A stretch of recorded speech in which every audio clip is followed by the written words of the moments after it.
আমি মাঝে মাঝে কই যে মুহাম্মদপুরের মতো জায়গায় মামুনুল হক সাহেব হুজুর দাঁড়াইছে, জীবন অবাস করতে পারতো না। আমি এটা কই কি লেগে জানেন?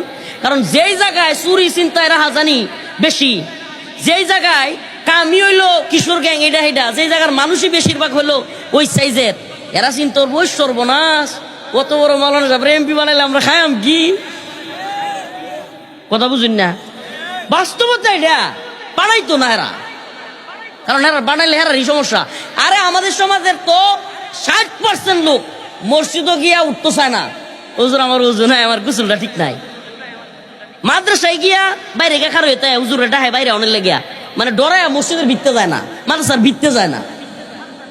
যেই লোক ডরায় মসজিদের ভিত্তে যায় না, মাদ্রাসার ভিত্তে যায় না, সেই লোক একজন হুজুরের নেতা বানাইবো? অসম্ভব, অসম্ভব। তারা চাই হইল এরকম লোক যারা হেরা 4টা খাইতারবো। প্রিয় ভাইরা আমার, বন্ধুগণ আমার, এই জন্য আমাদের সমাজ ভালো হইতে হইলে আল্লাহর কোরআনের কথা বলছে, আমার কথা না। আল্লাহ পাক বলছেন ইন্নাল্লাহা লা ইউগাইয়িরু মা বিকাউমিন হাত্তা ইউগাইয়িরু মা বিআনফুসিহিম, ততক্ষণ পর্যন্ত আমি কোন জাতিকে পরিবর্তন করব না। আল্লাহ বলেন যতক্ষণ না পর্যন্ত ওই জাতি পরিবর্তন না হয়।